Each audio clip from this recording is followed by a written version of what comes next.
দিদি রেশনের চাল দেয় তো, তার জন্য এখন ঝেড়ে ঝেড়ে খেতে হচ্ছে। কি করবো বলো তো, চালগুলো তো ফেলে দেওয়া যায় না বলো। পোকা দেখবে তোমরা, একটুখানি দেখো, ওয়েট করো। এই দেখো পোকা, দেখো, দেখেছো এখানে পোকা, দেখো চালের পোকা, দেখো পুরো ওই কানা দিয়ে পোকা, দেখতে পাচ্ছ? এই দেখো পুরো চাল ঝাড়ছি, দেখো কখন থেকে বসে আছি, বুঝতে পেরেছো? দিদি চাল দিচ্ছি, পোকা পোকা পোকা, মানে পোকা চাল খেয়ে খেয়ে একদম পুরো পেটে চর পড়ে গেছে। কি আর করা যায় বলো।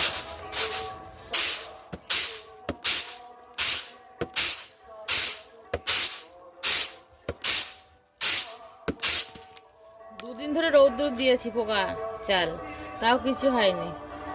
কোনো মাসে চাল ভালো দেয়, কোনো মাসে খারাপ দেয়, মানে কোনো কোনো মাসে ভাত করলে পুরো পায়েসের মতন ভাত হয়ে যায়, আবার কোনো কোনো মাসে ভাত করলে পুরো মানে সে কি বলবো, কিরকম একটা গ্যামা গ্যামা গন্ধ বেরোয়।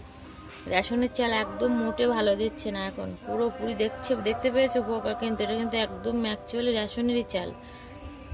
আর কি বলবো, যাই হোক, সব কিছুই দুর্নীতি, তো রেশন আর কেন দুর্নীতি হবে না বলো? পোকা পোকা চাল দিচ্ছে রেশনদের, আর মানুষের কাছে নাম কিনছে, কিছু বলার নেই। দেখো পোকা চাল একটা একটা করে বেছে বেছে ফেলছি, আর পুরো রৌদ্র দিয়েছি তো কানা পুরো ভর্তি হয়ে গেছে পোকায় পোকা, দেখতে পাচ্ছ? পোকা চাল এখন এই ঝেড়ে ঝেড়ে এই বালতিটার মধ্যে রাখছি। তো চলো,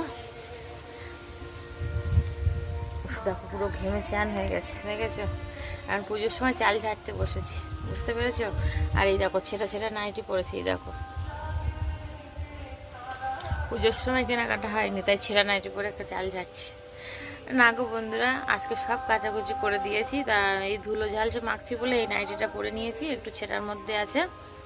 যাই হোক চলো, আর নতুন নতুন নাইটি পরে তো এইসব ধুলো ঝালসের কাজ করা যায় না, তার জন্য এই নাইটিটা পরে মোটামুটি চালগুলো ঝেড়ে নিচ্ছি, পুরো পোকা চাল, তার জন্য। ঠিক আছে, চলো, বাই বাই।